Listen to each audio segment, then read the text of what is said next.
What's a movie without a good director? Nothing. Che imbroglione che sei. Allora non c'è questa parte nel film. Hai ragione tu, sai. Non c'è la parte nel film. Non c'è neanche il film. Welcome to WatchMojo.com, and today we're counting down our picks for the top 10 classic directors.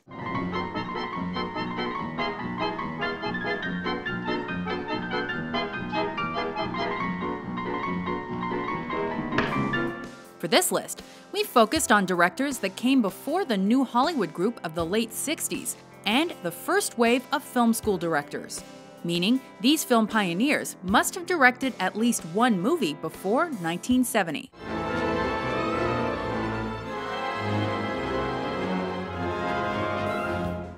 Number 10, David Lean. As he pointed out, it's against the rules. Do not speak to me of rules. This is war. This is not a game of cricket. Having first worked as a film editor, David Lean had exactly the right tools to get behind the camera by the time he started directing. I didn't come here to watch a tribal bloodbath.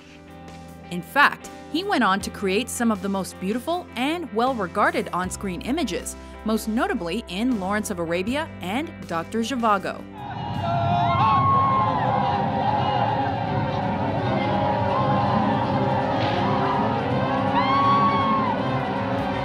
You could even say his ability to capture landscape was second to none.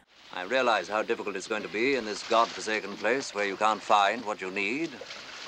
But there's the challenge. Lean was also known for bringing Charles Dickens' novels to life, such as Great Expectations and Oliver Twist. And never dare to say a word of having seen such a person as me. No, sir. If you do, your heart and liver will be tore out and roasted and ate. In 1990, he became one of 3 non-Americans to be honored with AFI's Lifetime Achievement Award for his work.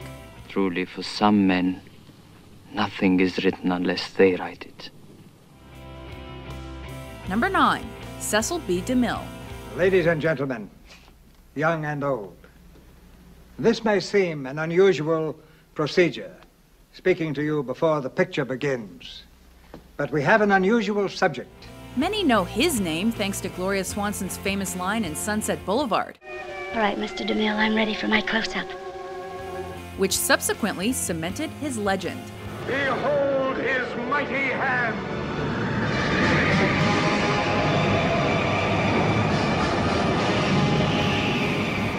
But he became famous for telling Bible-inspired tales and large epics.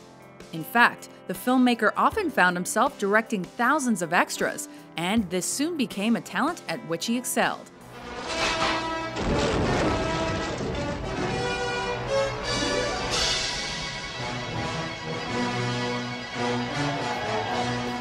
DeMille was also known for his larger-than-life personality, which made him a celebrity in his own right. Oh, haven't you got enough clowns? You gotta make a comic out of her? She was trying to break a record. She'd have broken more than a record.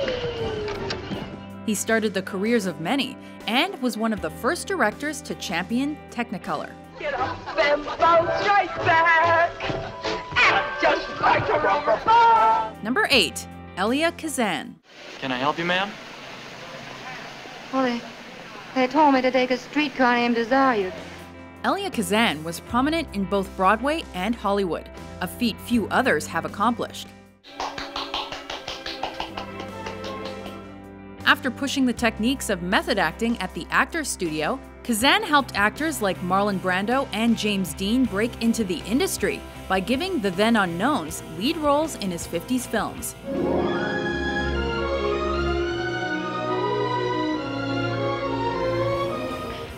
The director's talent was his ability to bring out the best performances in his actors, eventually culminating in 21 Oscar nominations and 9 trophies. Your own Woodrow Wilson said you gotta make a country safe for democracy. Didn't he say that? Yes, he said that. He also preferred to make movies that he connected with, as demonstrated by the social issues tackled in Pinky and On the Waterfront. You ratted on us, Terry! From where you stand, maybe, but I'm standing over here now. I was ratting on myself all them years, I didn't even know it. Number 7, Federico Fellin. Hey! Giù! Vieni giù! The English language will forever be indebted to this man for his contribution of the word paparazzi from La Dolce Vita. Sta zitta te. Date una regolata, Marcello. M'ammazzerai.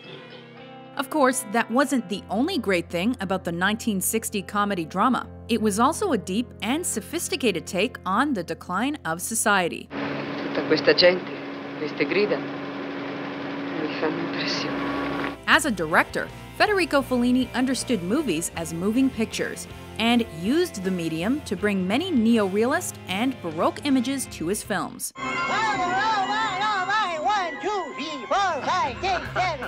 He paired his more abstract images with stunning landscapes and risque plotlines, many revolving around sexual politics and religion.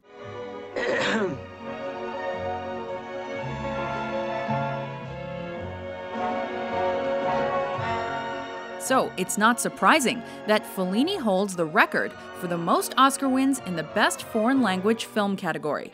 Conocchia, stai bonino. Scusa, sono 30 anni che faccio questo mestiere e ho fatto film che tutti voi nemmeno immaginate. Number 6. Frank Capra. You see, George, you really had a wonderful life. Don't you see what a mistake it would be to throw it away? Frank Capra came from poor beginnings as an Italian immigrant, but soon became the embodiment of the American dream thanks to his award-winning films. He did? What do you know about that? My old boss. That's right. Unlike other directors, he was known for improvising many of the scenes on set rather than relying on a completed script. The New Citizens Committee won't stand.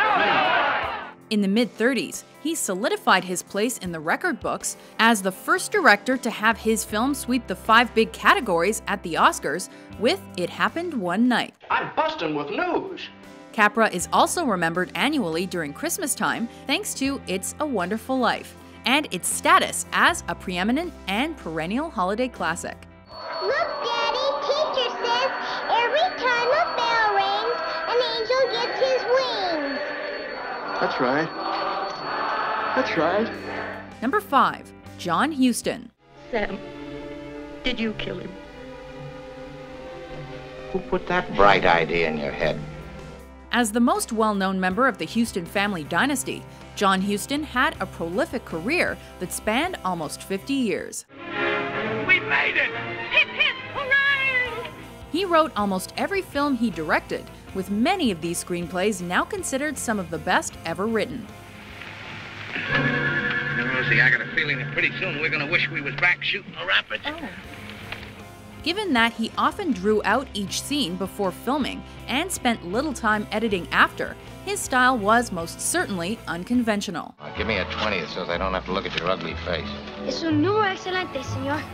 The Oscar-winning filmmaker directed both his father and daughter during his career and became known for movies that focused on social themes and the emotional quests of their protagonists. You're an angel, a nice, rattle-brained little angel. Oh, am I? Thanks, honey.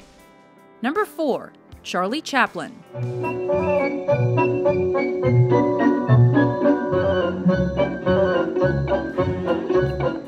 During the silent era, the tramp proved to be one of the hardest working men in show business, building his production house from scratch and financing his films himself.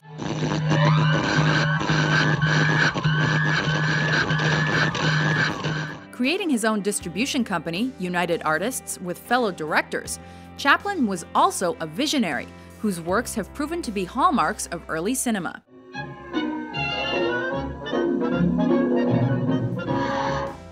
Especially notable were his black and white silent films, which were often hilarious and heartfelt thanks to his masterful blending of drama and slapstick comedy. La spinach o la puchon, cigarette portobello, siraki spaghetto, cilatura.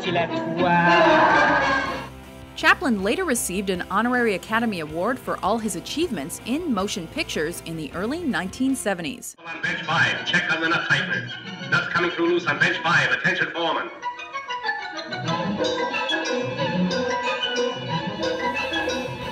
Number 3. Akira Kurosawa.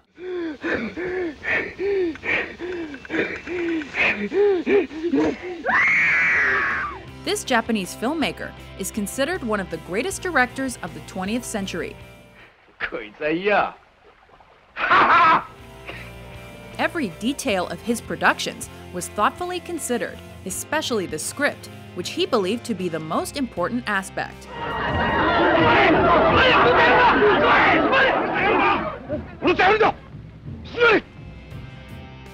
Akira Kurosawa also had a distinctive cinematic eye, shooting many of his subjects from a distance using a long lens.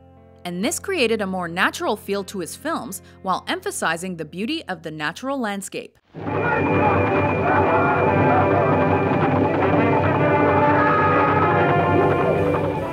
Kurosawa has gone on to influence and inspire many directors, such as Sergio Leone.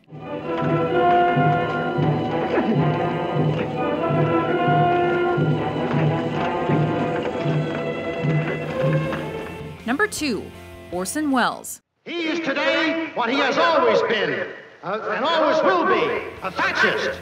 While he directed some theatrical productions in the mid-30s, Orson Welles first came to prominence after he surprised the world with his radio broadcast of H.G. Wells' The War of the Worlds. Well, gee, without you, I don't know what I'd have done. He switched to motion pictures in 1941 with Citizen Kane, which is largely considered the best film of all time. I made no campaign promises, because until a few weeks ago, I had no hope of being elected. The mark of his directorial style included the insertion of his personality and vision into every aspect of the film. Oh, what a setup to work with. One brother in jail, 2 others dead, and nobody left to carry on the business but a bunch of nephews. When it came to his work, Welles was truly a Renaissance man. He acted in, wrote, and directed many of his features, while also being involved in theater and radio, all of which proved he was a rare talent. Nobody can see you up here. You sure? Of course I'm sure. Before we unveil our number 1 pick, here are a few honorable mentions.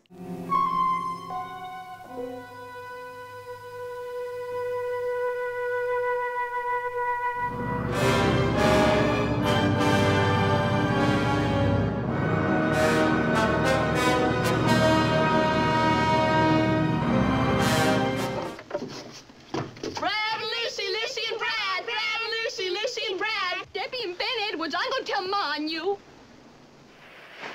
You've got cold feet.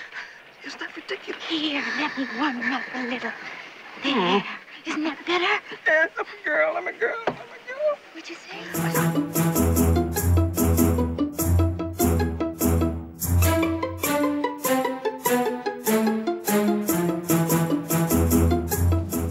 Number 1.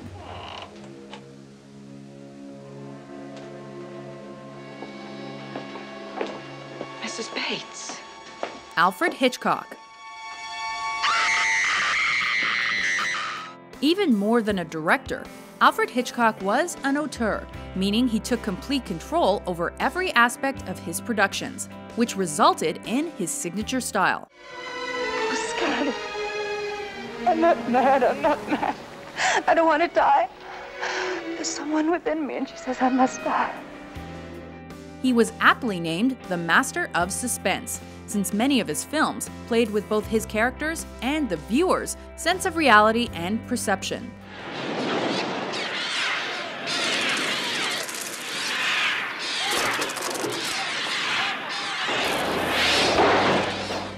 He also used the camera to break the wall between the audience and his stories, which allowed for a more authentic interaction between the two. I hope they are watching.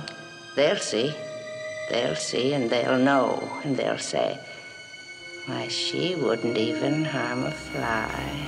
Thanks to his groundbreaking filming methods, his mysterious plots, and 50-plus years in the industry, Hitchcock left a profound impact on cinema and set the stage for everything thereafter.